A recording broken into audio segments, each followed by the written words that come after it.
All right. Welcome to the Scuttlebutt. I'm Rich Mellon, and I have a really neat guest tonight. He is all the way from Winnipeg, Manitoba.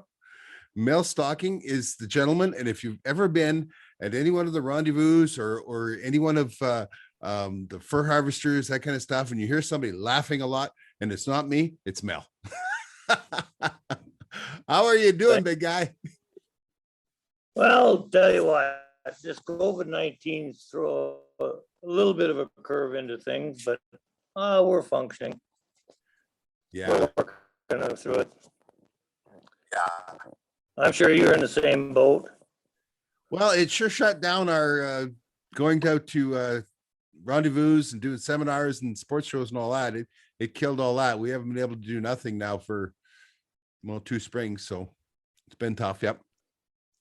Well, and Mary and I discussed this the other night where we missed the conventions, but most of all the people. Yeah, isn't that the truth? Like, yeah, you just can't communicate with as many people as you'd like to.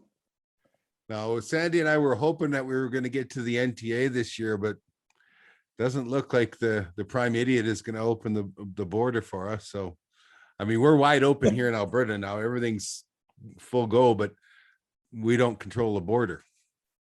That's right. And I'm glad to hear things opened up in Alberta. I think they've done the same thing in Manitoba, because one of my sons is coming from Innisfail out to visit me. And that'd be great. Oh, cool. Yeah, for sure. For sure. So let's talk a little bit about trapping. How long you been trapping, Mel? Well, I turned 70 here middle of March. And I think I've been doing it since I was about 9 years old. And I was lucky to be raised in Alberta on a farm where we had lots of lakes around. And I think the first species I trapped was muskrats.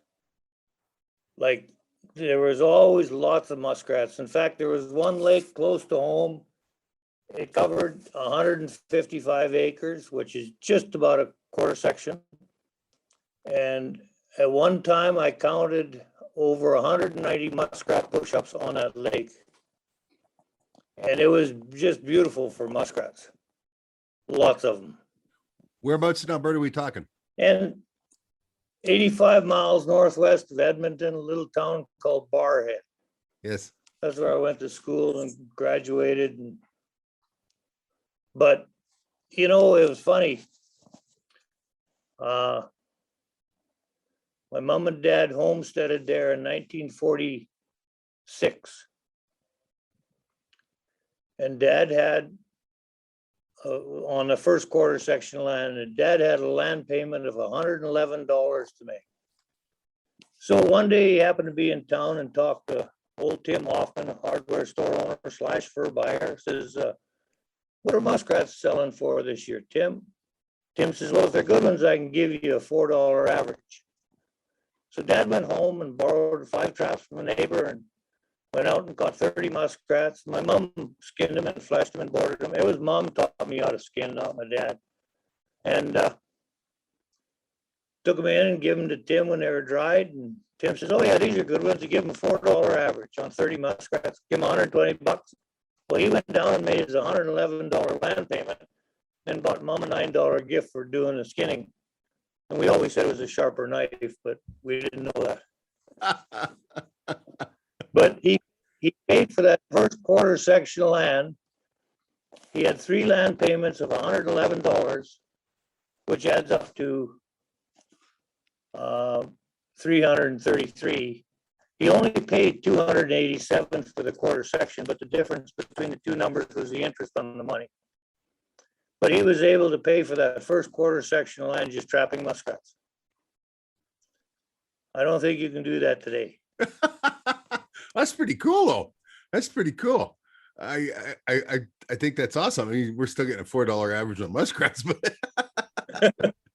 well, tell you what, Richard, in my time, I've seen prices kind of peak and, well, twice, but I've heard about it 3 times. And they peaked in the 40s, and then again in the late 70s, early 80s, and then again in 2010 to 13 in there somewhere. And fur prices were down and have been for the last few years, but they'll take another cycle. They'll come back up. I'm sure they will. I totally agree with you. I had this conversation with another guy, and he was talking about how he'd bought a truck when he was 16 back in the 60s. He bought a new Ford truck using beaver money for beaver that he caught, and beaver worth $30 back then. And people were saying, well, you'd never do that again. Well, because beaver's still worth the $30. It's just the vehicles aren't. The vehicles have skyrocketed so high, but and I think that the reason that the vehicles have got so expensive has got to do with the labor that's in it. When you go to take that $30 beaver and get it tanned and all that, well, the labor's worth more to get it tanned than the beaver is. It's the labor in everything that makes everything cost so much, it seems.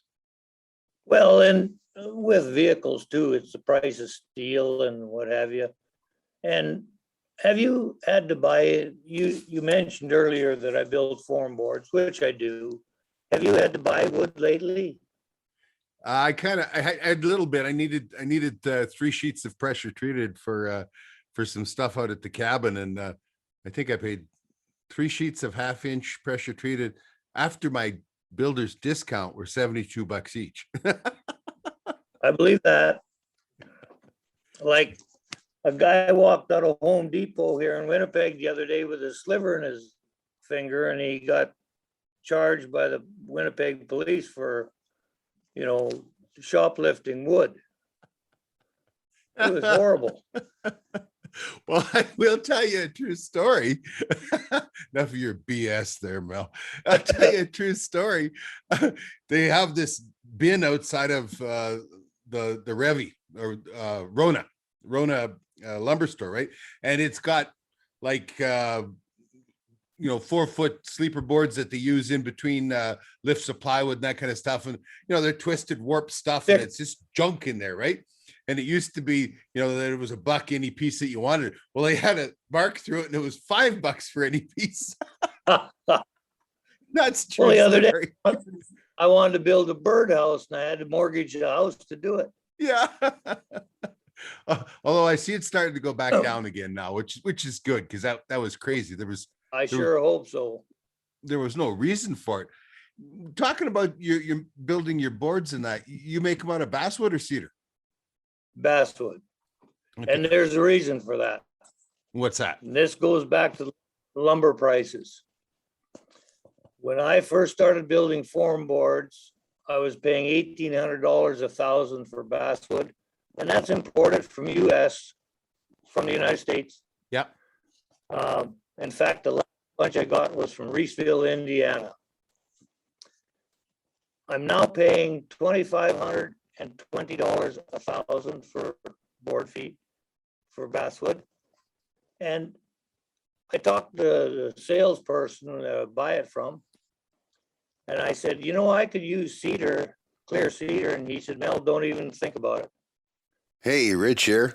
Sandy and I are pleased at the rapid growth of our exclusive community, Trapping Inc. at locals.com. We created the community to connect more closely with our fans, friends, and supporters without the interference and censorship of social media companies. Because this community is subscriber exclusive, there is no censored photos, shadow banning, and deplatforming as happens on Twitter and Facebook. Trolls are non-existent, as not a one will spend a nickel and put their money where their mouth is to protest on a paid site. You know it. We are steadily moving all Trapping Inc. YouTube videos and podcasts as quickly as time and bandwidth allow. We're tickled and surprised to see how large of library we must move. As well, we are sharing articles on trapping and guns and shooting. Our new TV series, Married to the Hunt, videos are here too. Hours and hours of never before released to the internet hunting and fishing from around the world. TrappingInc.locals.com will be the exclusive home of all Trapping Inc. content from the past and into the future. What else is there to do? Well, there's a forum for everyone to post pictures on and interact. You can message us directly on TrappingInc.locals.com.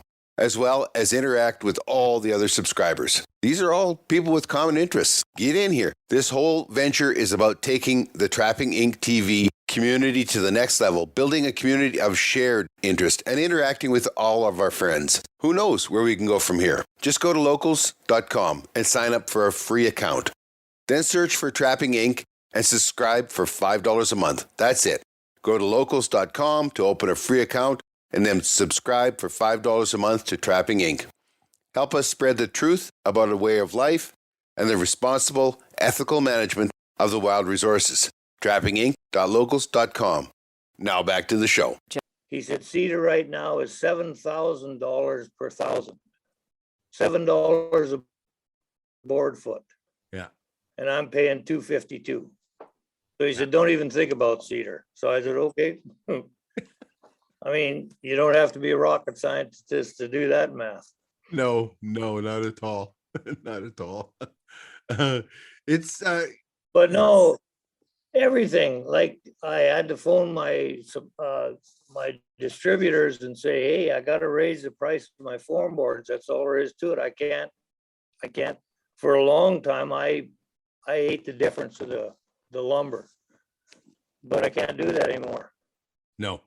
I mean, I'm working for $2 an hour if I don't, so. It's true though. It's unbelievable. I know that it absolutely just killed building around here, like for home building and that kind of stuff. Just gone. I was in talking with my guy at the lumberyard there, that my salesman, and said to him, it's just what's happening. He says, well, he says people bring in plans, I give them a price. He says they walk out. He says nothing's happening. Exactly. Well, soon as they get to putting floor joists down, I mean, they can't afford it. Yeah. Plain and simple. And that's the same thing happening here in Winnipeg. It's scary, Richard, how many older houses are selling though.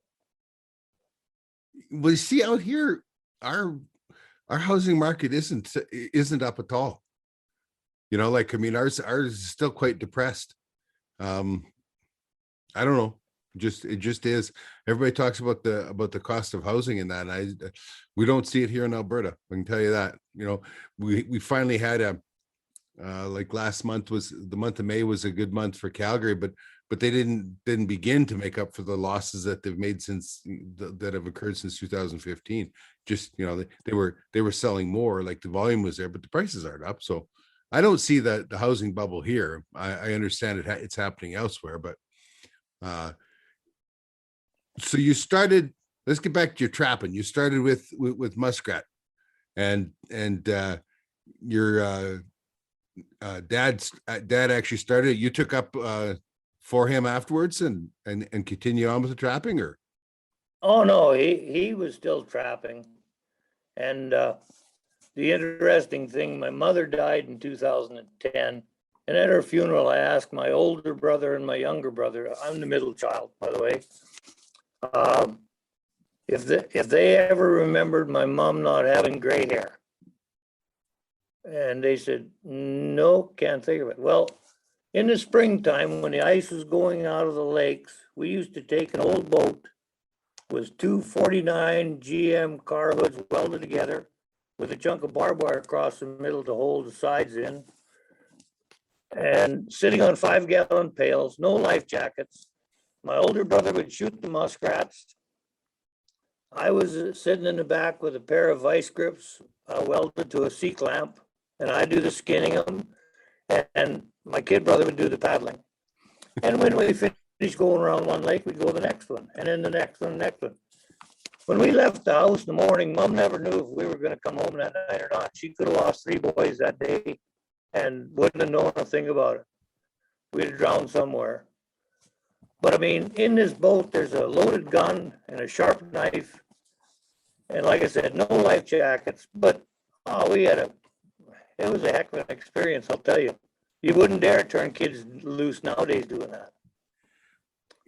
And we took it just for so much for granted. Like we talk about, Sandy and I were talking about, we got married, 40 some years ago, and you'd go out moose hunting and you go moose hunting for 2 weeks. You'd go to the bush for 2 weeks. Nobody had a phone, nobody, nothing else. There was a mark on the calendar when you were coming home and you came home, you know? That's right. Hey, tell me what we did before we had cell phones. If you told somebody you were gonna be somewhere at 3 o'clock, you made damn good and sure you were there, weren't you? I'm absolutely, yeah. Yeah, like a lot of ways we've lost the art of responsibility because of cell phones, you know?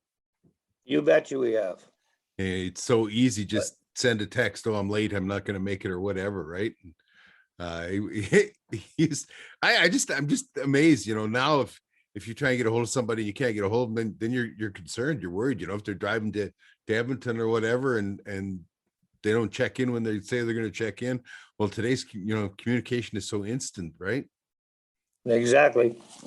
By the way, this trapping, something else I tried trapping when I was young. There was a slough hole, for lack of better words, just north of where we lived on the old farm. And my dad said to me one day, you know, I see some weasel tracks down there. Why don't you go trapping weasels? I said, how do you do it?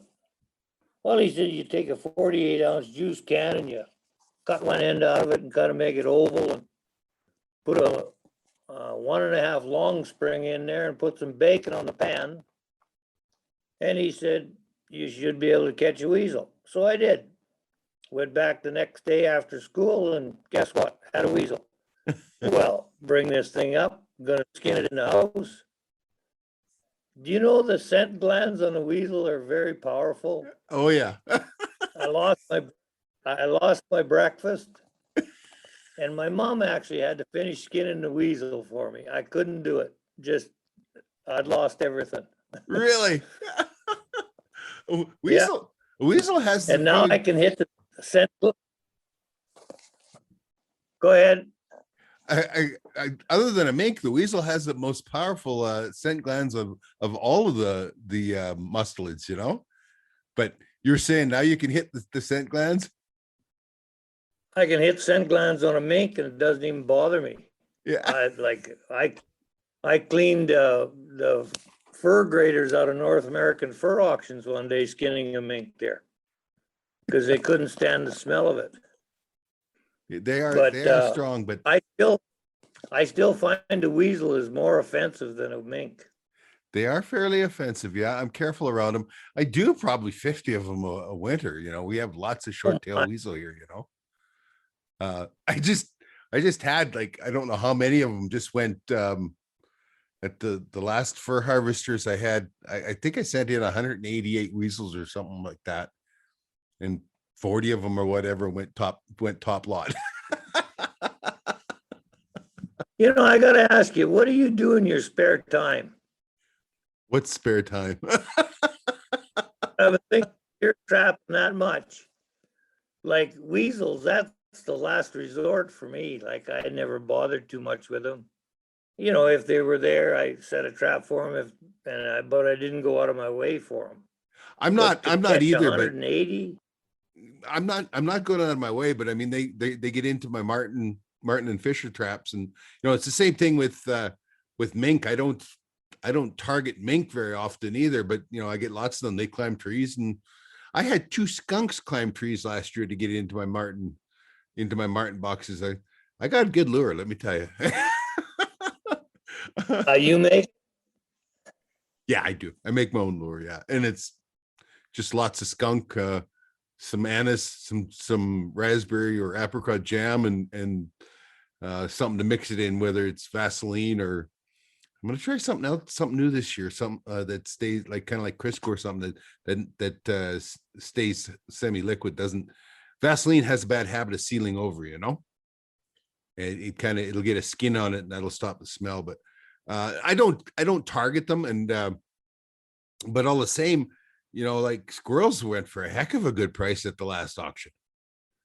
You know, Why was that? Yeah, top lot went over $4. Exactly. Yeah. Shucks, in my day, if I got $2 for a red squirrel, I was happy. Well, I haven't. I mean, I've been giving my squirrels to to some guys that are teaching courses, right? So the kids got something to skin, and then they, they fire them off afterwards to, if they survive the kids skinning them, but once again, I mean, I don't even target squirrels. I had to clean up squirrels last year around my cabin site, right? Squirrels are bad things around log cabins and that. And it was Got a story for you here. Okay, go ahead. I said, I got a story for you here. I was a junior partner on a registered trap line in Alberta for a few years. And the one year my snow machine broke down. So I was pulling a sleigh, walking. Everywhere I walked, in front of me, behind me, in the trees, there's squirrels squawking and running by it. With no trouble, I could have caught 2,000 red squirrels with no trouble. So I phoned Mary, who then worked for North American Fur Auctions in Winnipeg, says, hey, what's squirrels selling for? And she said, don't waste your time. There'll be about 53 cents a piece, and you don't bother with them. I said, okay. But same as you, I had a squirrel midden close to my cabin, and I wanted to get rid of them. I didn't need squirrels in my cabin. So I set a running pole with snare wire on it, which is a beautiful thing. Thanks.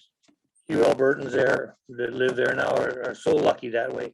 See, in Manitoba, we have to trap everything. You have to use a physical trap to catch a squirrel. Really? Can't use snare wire, really. And pain in the yin yang, I'll tell you. What's the reason for that? Why can't you use I a snare? don't know. Can't use snares for coyotes either. It's got to be a ram power snare. Okay, but it's still a snare and it's still deadly. But I mean, a squirrel, a little, a 2-inch, number 26 gauge brass wire. I mean, what else would it catch other than a squirrel? Usually when they rabbit. Not up in a tree. That's true. That's true. Okay. I used to use stainless steel wire, but anyway.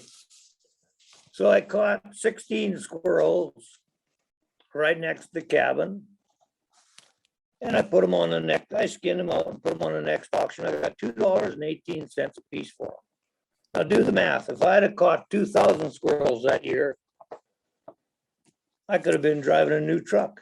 Yeah, well, Justin Wassesoo talks about his mom, his grandma and granddad, and that the one winter there they got over 3,000 squirrels, and they averaged maybe more squirrels than that, and I think they averaged over $3 for them. But anyway, they bought a new pickup and a new furniture for the living room with squirrels.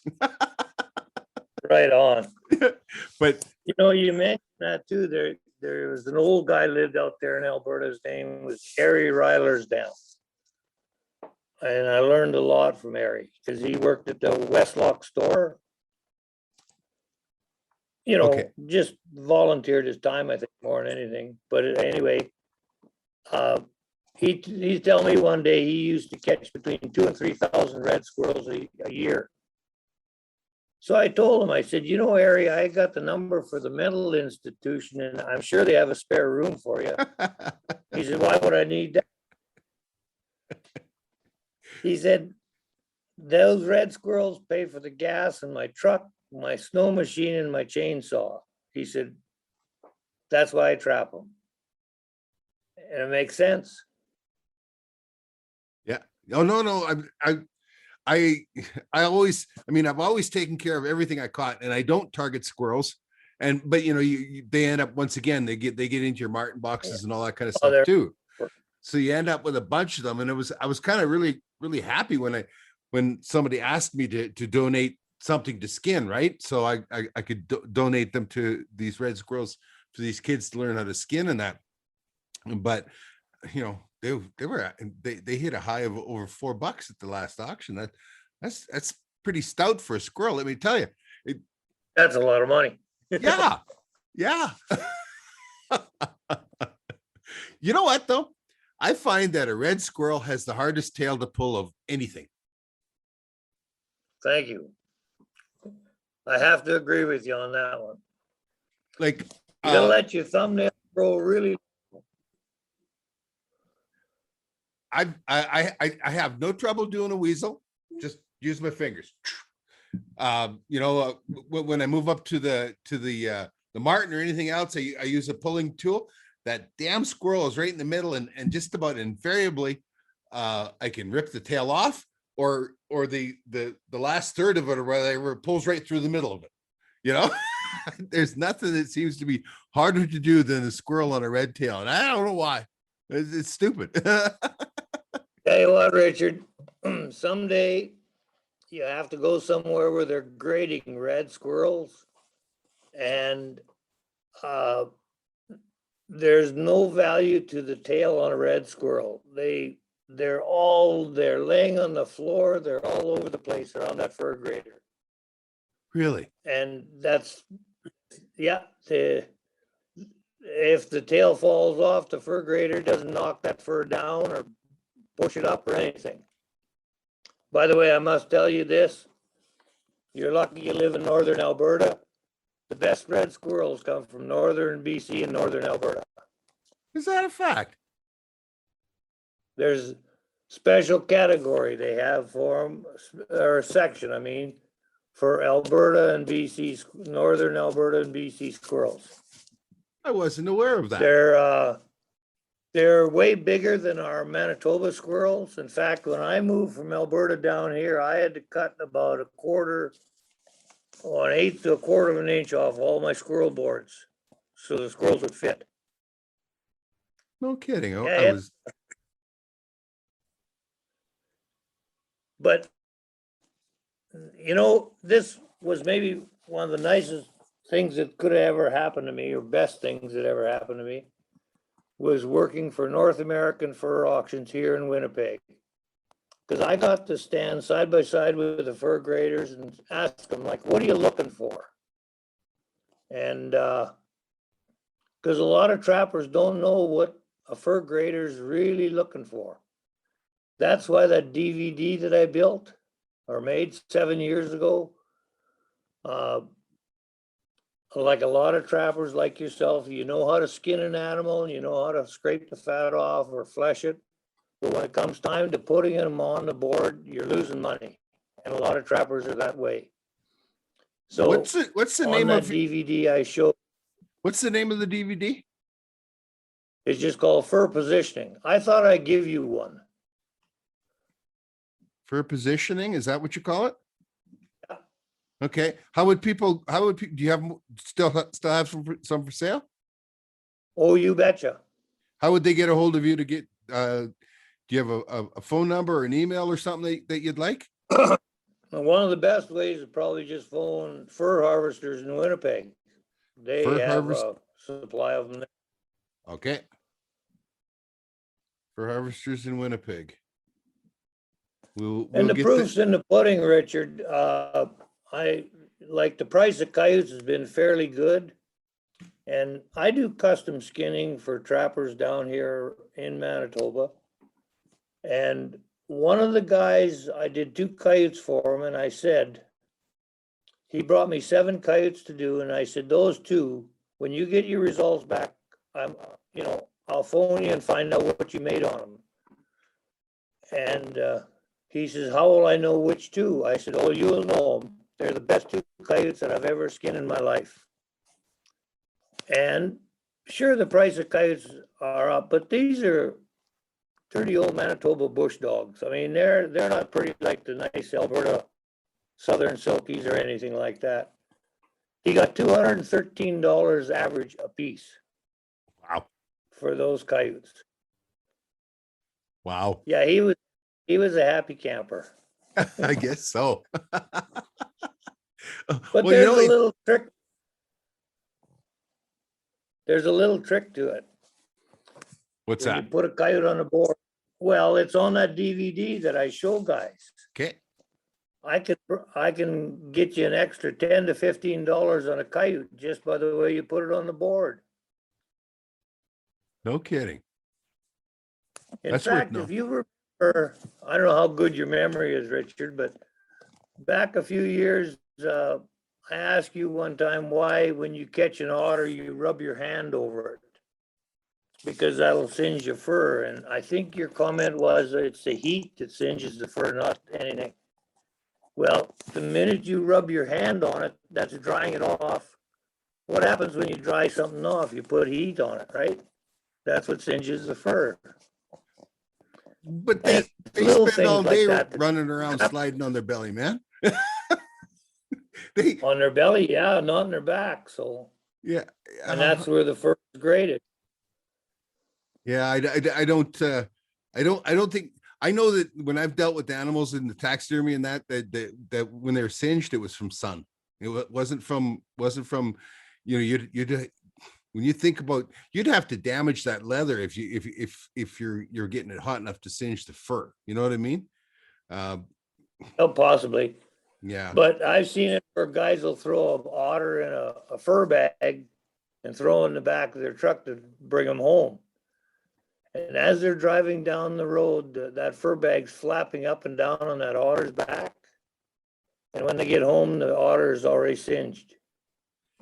I know that I take a lot of care because my animals are always usually frozen solid. So I take a lot of care and a lot of padding when I'm hauling them. Like they might make a 200-kilometer trip that day with me on the snowmobile, depending on when I pick them up. So they're always padded, or they bury them in snow in the toboggan, and I just so that they don't rub against one another. Those frozen animals will do damage. Oh my goodness. And then Oh, you bet you will.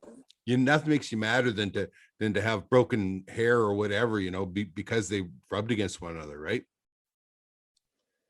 Well, that's the same thing with setting a trap. A lot of guys will set a trap and they put that trigger and dog on the top, hanging down on a conibear trap. Yeah. Well, when that trap fires, guess where that trigger, that dog hits? Right on the back, right where the fur grader is going to look. Right. And I've told guys, never put your dog or your trigger on the top. Always put it on the bottom facing up. And then if there's a clip on the fur, it's on the belly, and nobody cares about that. So, no, and that's in that DVD too. A lot of the facts about the proper way to set a conibear. And I've had guys argue with me, but the proof's in the pudding. When the fur grader looks at him and says, well, there's a clip here in the back, and they bring it to me and say, what do you think caused that? Well, you can tell it's a trap mark. The dog or the trigger has made it. Well, that's what caused the clip. I And you guess, and I see guess that, or some I of, used to see it all the time. some brands would be worse than others, depending on how their dog and trigger are made. You know, some brands are very flat and you know wouldn't cause damage, but some of them you know are big. Like even the particular the Conibear brand you're talking about has that great big giant chunk of iron there for the dog, and I mean it doesn't have a flat side on it or anything, right? Whereas the LDL right. and the Belial, you know, they're flat on when they flip open, and that is just flat that hits, right? It's not a something that can do damage, right? You know, it makes a big difference on the brands too. Yeah. True story. True story. So you guys have to trap everything in Manitoba. Like it has to be you can't use snares other than the power rams. That's right. So what Like, about links then? got to be a ram power snare or a trap. Really? Huh. That's why I say you guys in Alberta, you're lucky. See, even in Saskatchewan, they're allowed snares, and this is the same in Manitoba now too. I better verify this. In the registered trap lines, you can use snares, free hanging snares. But in a residential, what you call residential trapping in Alberta, in Manitoba is called open area trapping. you have to use a ram power snare. Hey folks, Rich from Trapping Inc. TV here. And we all have our idea of the perfect morning. You know what I'm talking about. For me, the perfect morning starts with the aroma and flavor of freshly brewed Old Smokes coffee. Studies have shown that just the smell of fresh coffee can boost brain activity. No kidding. Well, that's certainly no secret to me. I can barely talk before that first cup. Just ask Sandy. I'm a dark roast man, and Old Smokes Coffee's darkest roast, Stout Maple, is what gets my day in gear. Extra dark, it's strong, aromatic, and smooth. Gets me revved up for whatever the day throws at me. Old Smokes roast their coffee over wood fires, the old-fashioned way. Wood roasting takes more time, much longer than modern hot air roasting. Slow roasting over wood takes the bitter out of the bean and imparts a heavenly taste and aroma from the wood smoke. Old Smokes makes a roast perfect for each person. There are 5 roasts, from light to extra dark, each roasted over a different wood for a unique flavor. Did you know the darker the roast, the lower the caffeine content? It's true. Caffeine is a volatile oil that evaporates with roasting. The lightest roast has the most caffeine, and the darkest roasts have the most flavor. Right now, you can order from their online store and use our promo code RICH. That's RICH. And get 10% off your entire order. Pretty simple. Just go to www.oldsmokescoffee.com. That's OLE smokescoffee.com and use the promo code RICH. That is promo code RICH for 10% off your entire order. And now let's get to today's show. Yeah. Okay. And they're deadly, I'll tell you what. Have Yep. you ever had the opportunity to work with them? I've killed 1,000 coyotes with them, something like that. See, I'm actually scared of a ram power snare. I've seen guys get hit with those and break jaws and ribs and everything else. You know, but Like, what's you really gotta be neat really, is when you're setting it up, if it lets go there, yeah, you can get hurt.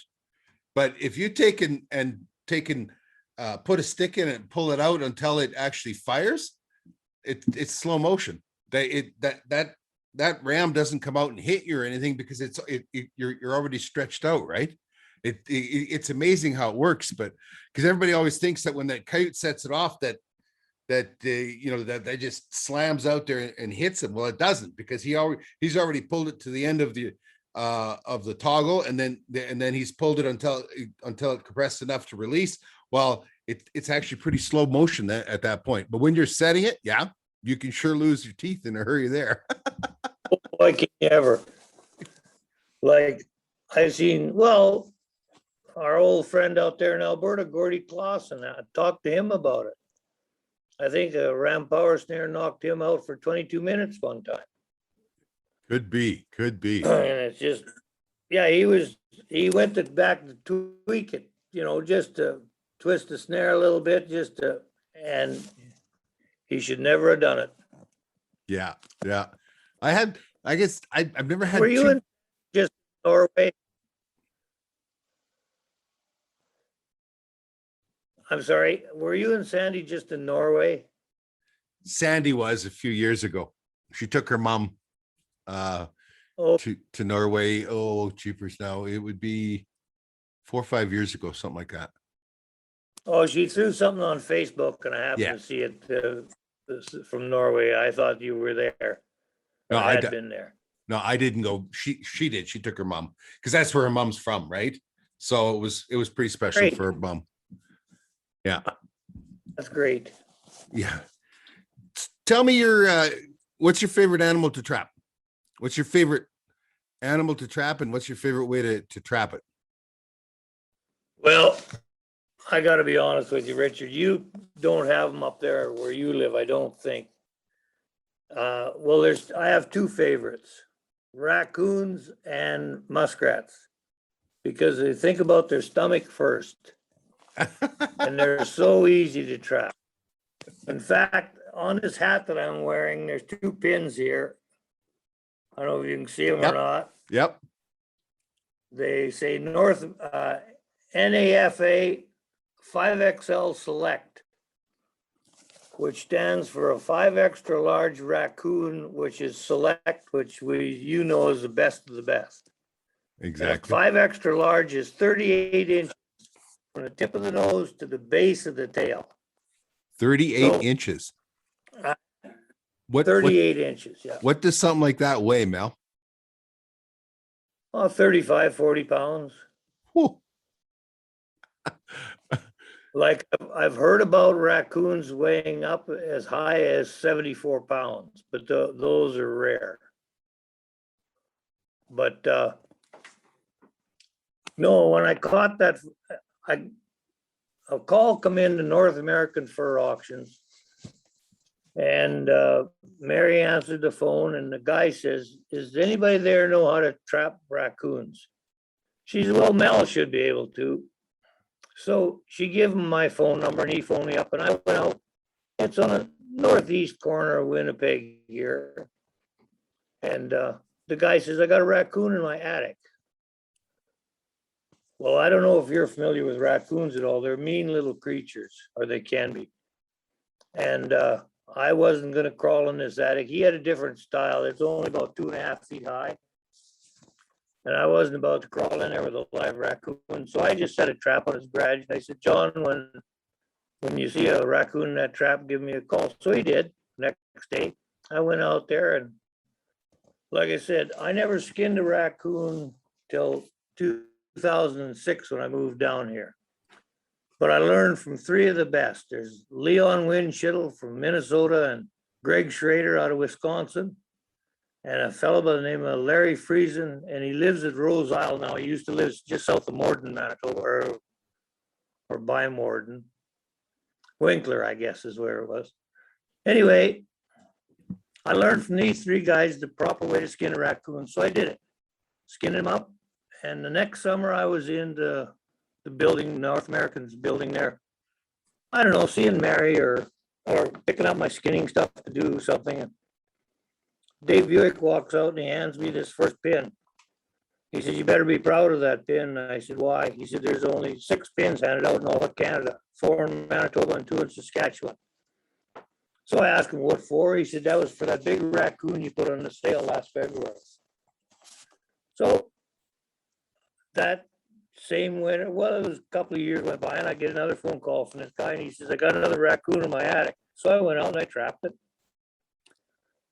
put it up the way you're supposed to, put it on the sale. The next summer, Dave Buick gives me the second pin. He says, "You better be damn proud of that pin."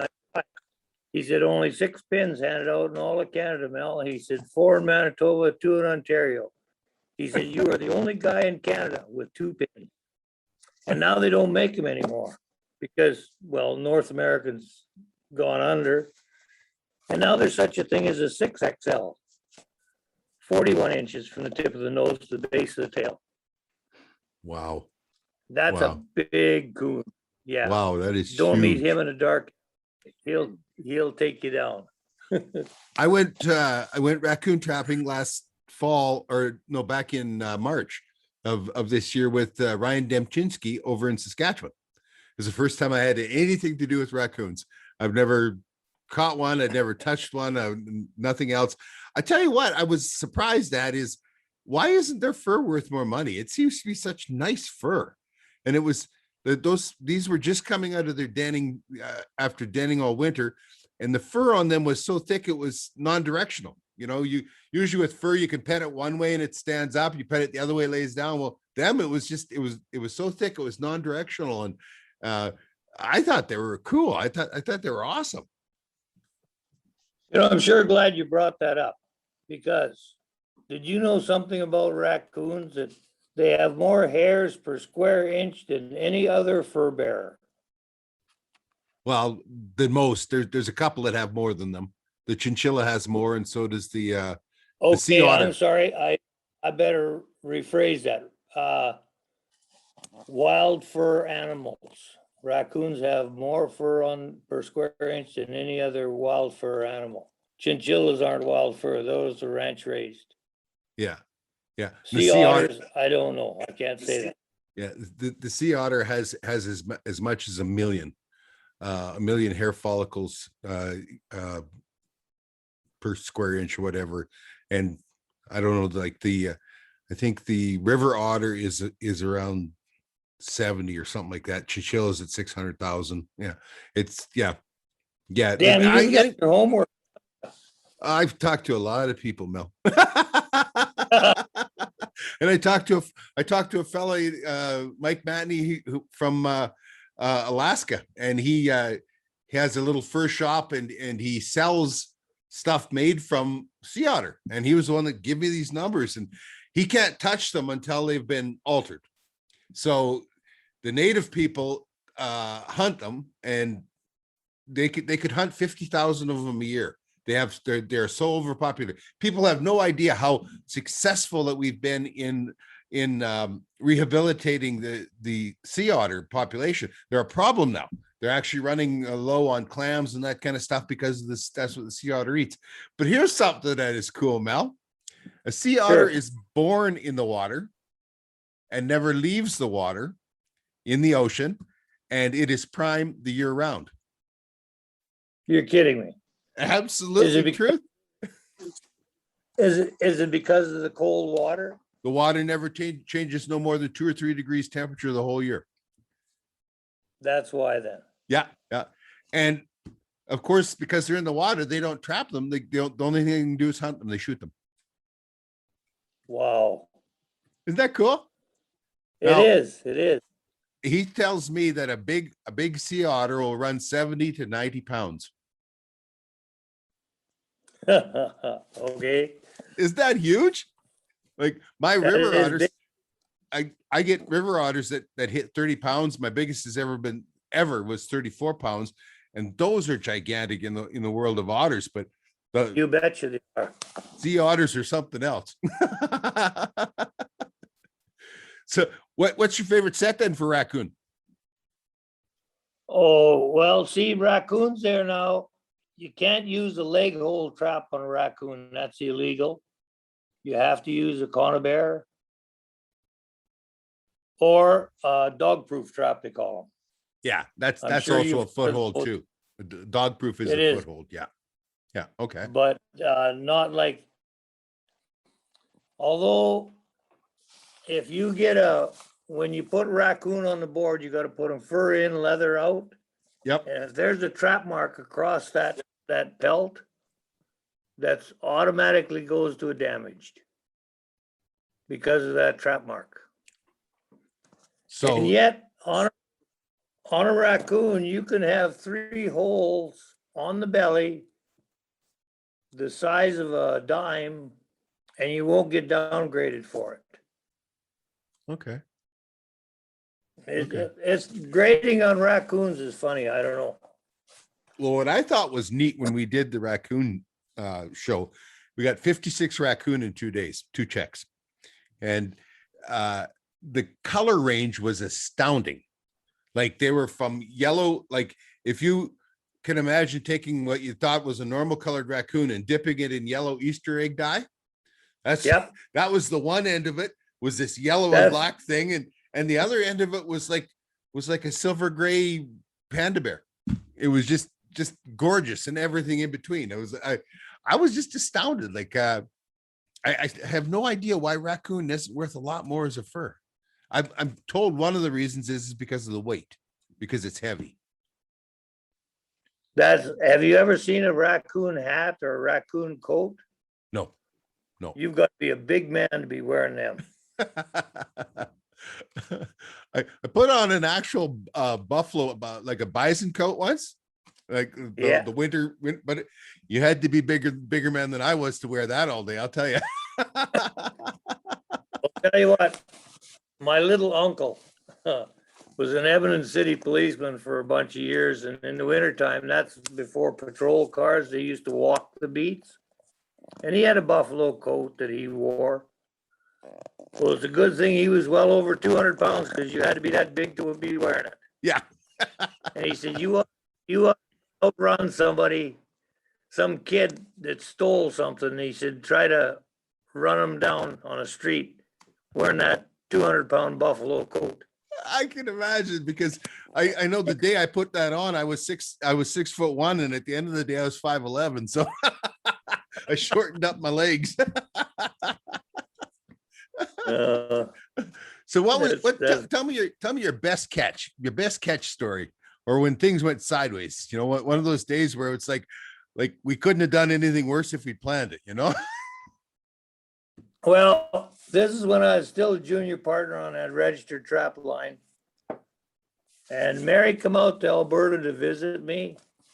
So what the heck, take her to the trap line, right?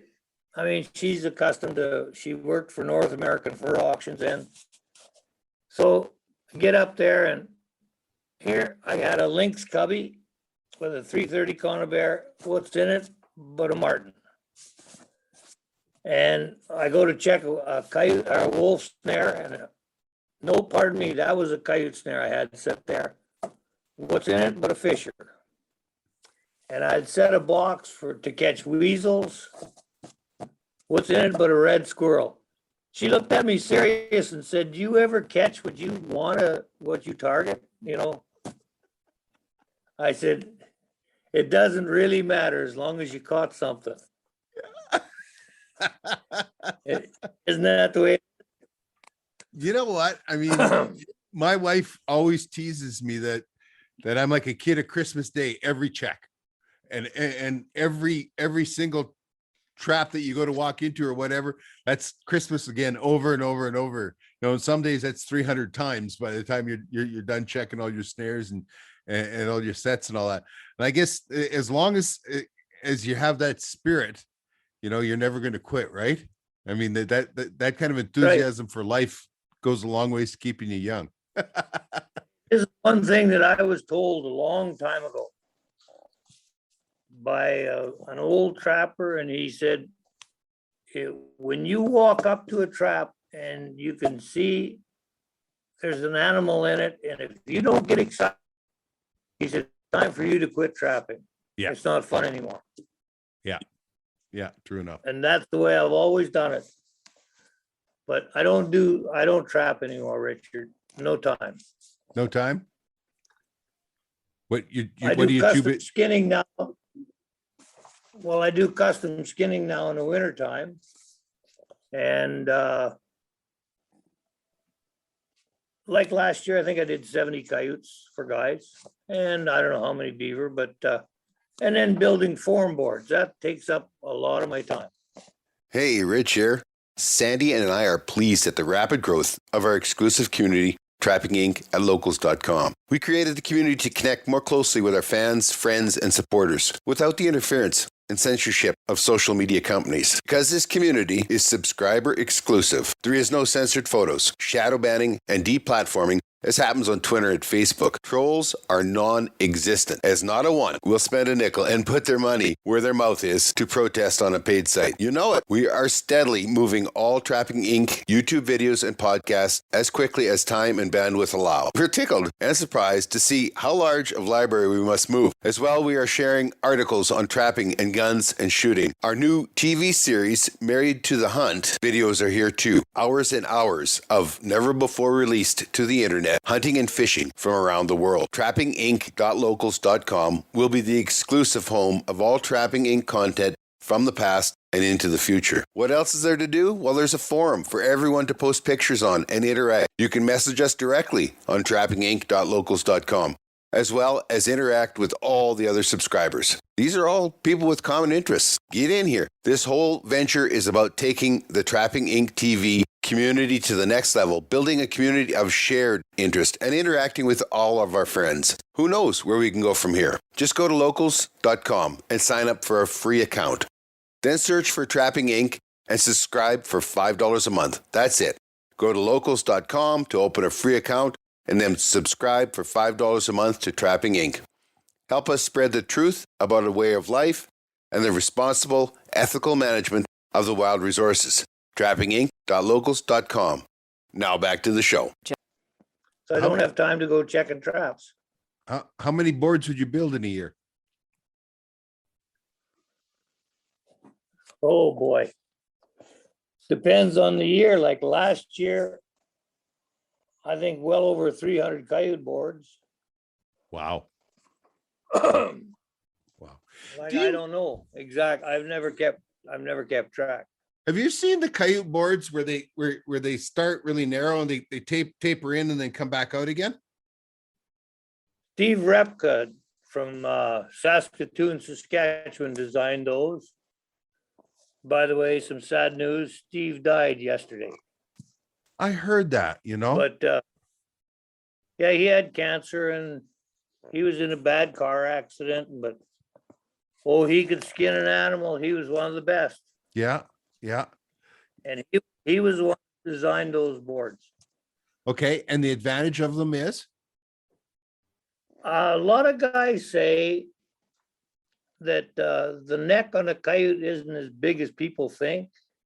And that allows the neck, you can get a longer coyote if you can slide that neck down over that skinny area that you were talking about. I won't disagree with that.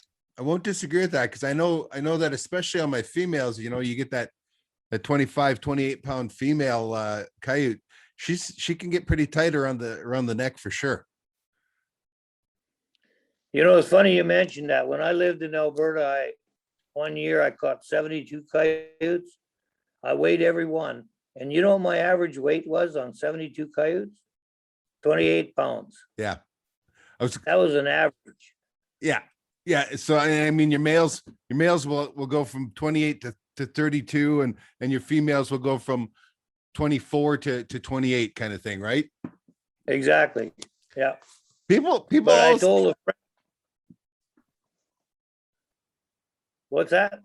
people I always missed that talk part. about how much the coyote weighs, and I weighed 40 or 50 pounds. I've caught my biggest coyote ever weighed 42 pounds, and I caught him off a wolf bait out in the big bush. And I mean, he had to be half wolf to survive out there. But you know, he's not worth as much because he's pretty coarse and he's dark and everything else, right? I'll take a 25 pound female coyote every day of the week, you know, because she'll be worth money, you know. Thank you very much. Yeah. Yeah, you should. The Alberta Convention at Teepee Creek. Yes, well, that was practically my backyard. That was the last one that happened too, wasn't it? Yes, it was. Yep. Anyway, I had a beautiful job handed to me by Gary Goberson out there to check the coyotes after their skin and the beaver after their skin in a speed skinning competition to see how many extra leg holes they had in them. Yeah. So before the competition, I went and kicked and lifted a few of the coyotes that were there. And I said, Gary came to me, he says, "What are you doing?" I said, "Whoever gets that coyote right there is going to win this competition."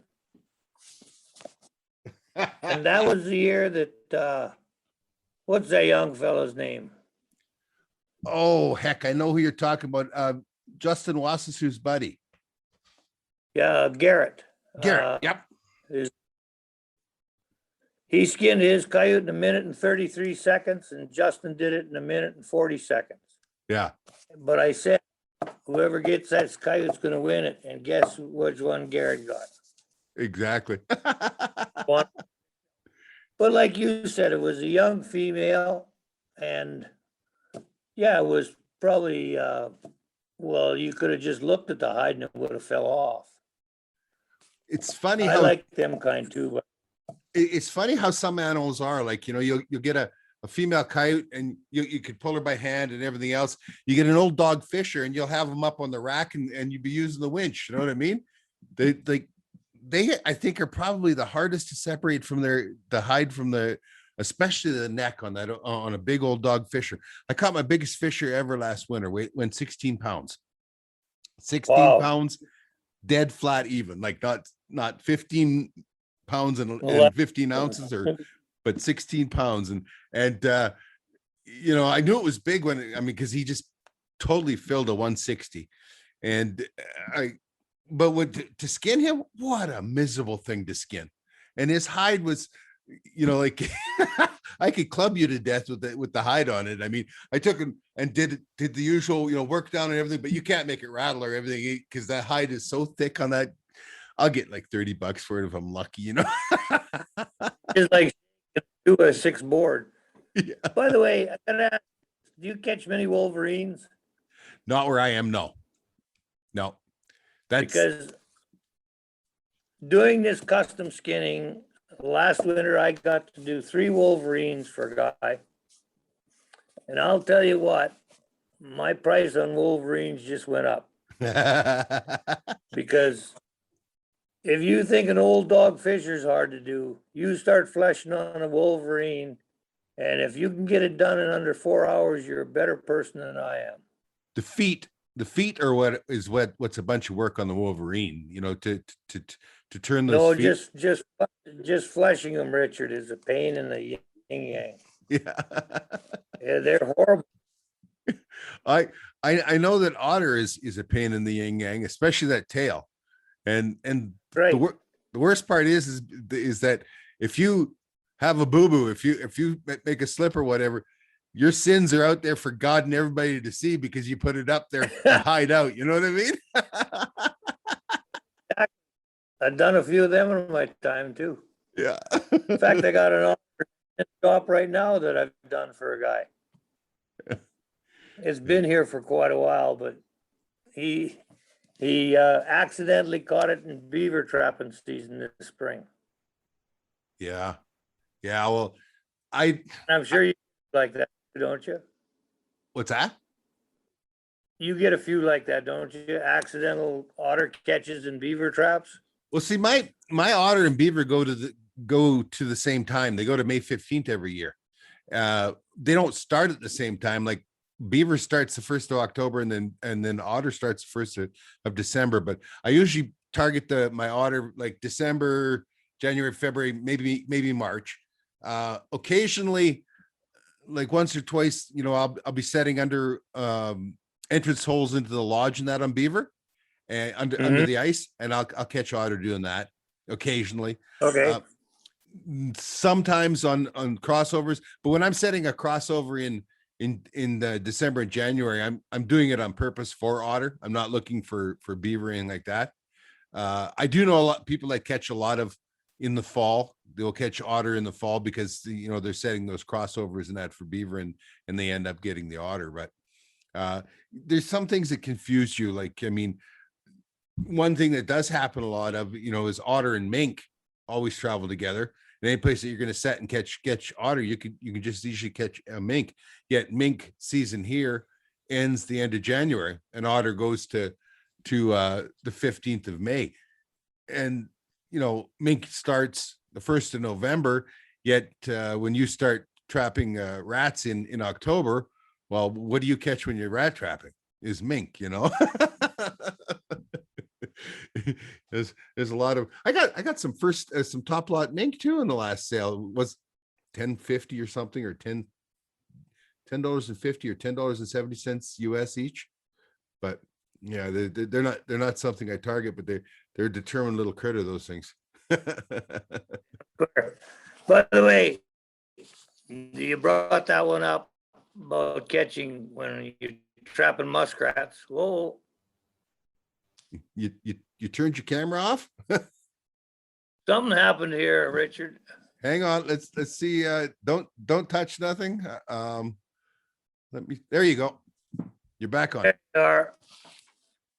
Back on, thank you. Back when I was a kid trapping muskrats. And I was getting, if I got a $1.84 for a muskrat, I was happy. That was in the 60s.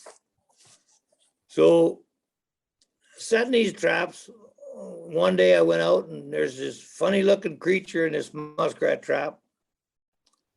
And I pulled it up and lo and behold, it's a mink. And okay, I'm 10 or 12 years old. I didn't have a clue how to skin a mink. So I took it down to the local trapper, old Oren Harms. By the way, do you know Jim Mitchell? Yep. Used to be the trapper, or the head of, oh boy, I'm gonna screw this up. Education for the ATA. Trapper education. That's Yep. Yeah. Jim Mitchell bought Oren Harms' trap line. Okay. So anyway, I take this mink down to him and I said, how do I skin this? And he said, well, it wouldn't take me long to do it, but he said, I'll tell you how. And he showed me how to skin it. He said, I'll even give you a mink board to try it, you know. So he did. And I skinned it out the way I should. And you know, I got $90 for that mink. That was back in the 60s. But that's when all the ladies wore mink coats. That was before they Very ranched them few very much ladies too, wore right? Oh, true story. Yeah. Yeah. Ranching But hasn't that's the done us day- any favors. That's in the day when furriers could match up colors Yeah. in wild fur. Very few furriers can do that nowadays. But anyway, I damn near quit muskrat trapping and targeted mink when I got $90 for one mink. You know, and you're getting $1.84 for a muskrat. Yeah, I know. I people tell me same stories about red fox getting $70 for a red fox, and you know they were millionaires when they got the $70 for a red fox, and now you know $70 would buy you a couple dozen red fox. $7 or $8 for one, you're happy. Yeah. Back, Richard. So tell us then, if people are looking for your boards, they're gonna find them at Fur Harvesters as well. Oh, you betcha. Yeah, Okay. they're everything. And I guess the plus side of that is Mary works there every day, and she's the one that looks after that for me. Well, we've all known that Mary is the brains of the operation. We've known that for a long time. Oh boy, you know, before you did that podcast with her, I wish you had to talk to me. We could have got her. Do you know that I don't think she was ever trapping until I took her back, 2007 or 2008. She took the trapper's course here in Manitoba, got the second highest marks recorded in the province of Manitoba. Yeah. Well, I retook the trapper's course here in Alberta when Sandy took hers, and she likes to brag to everybody that she was the only one that got 100% on the test. And then she looks at me because I got one wrong.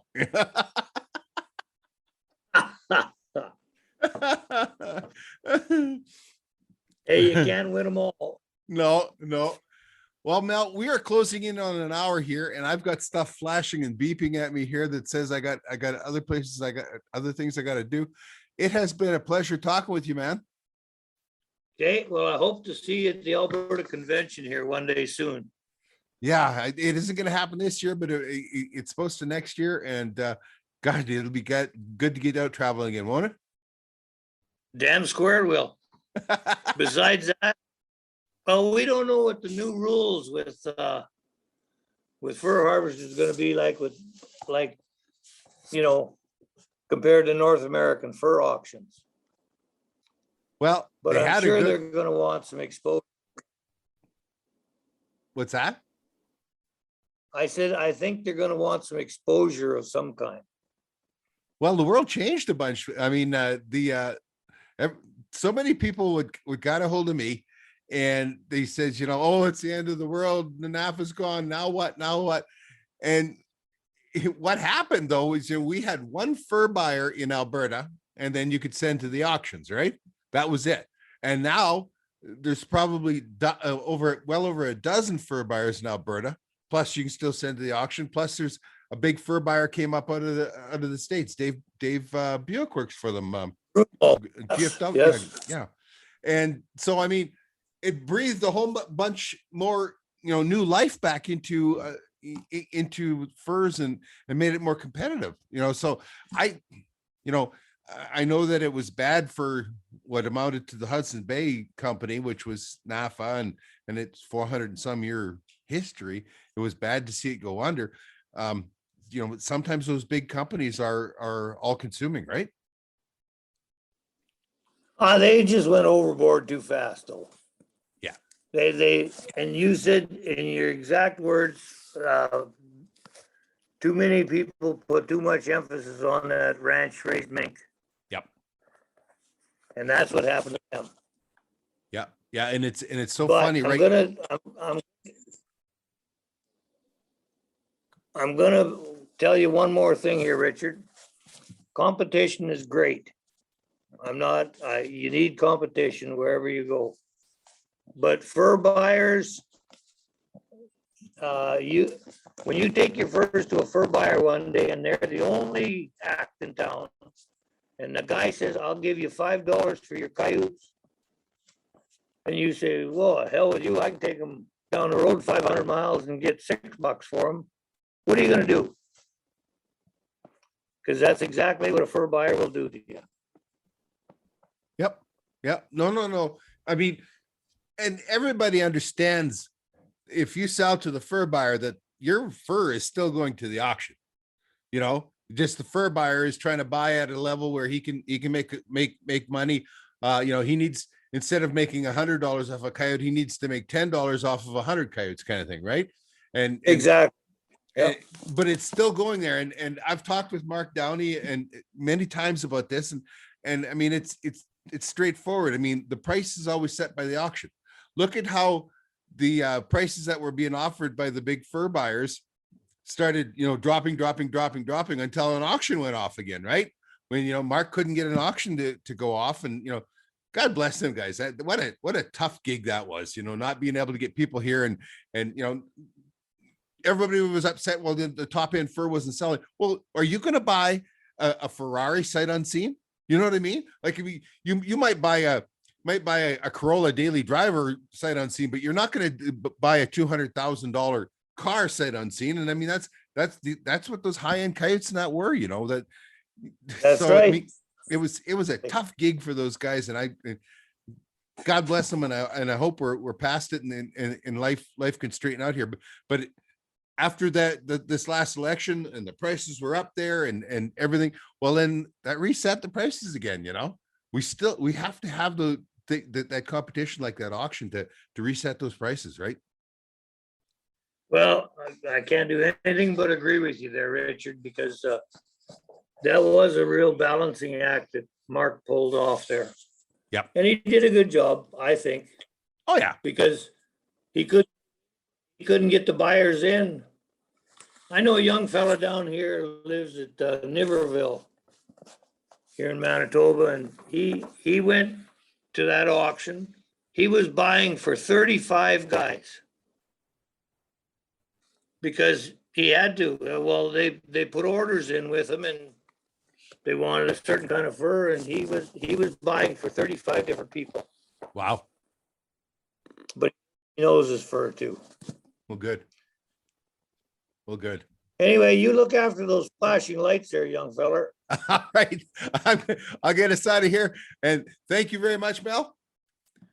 Okay, anytime. And thank you everybody else Anytime. for watching. And maybe we'll see you down the line. Take care.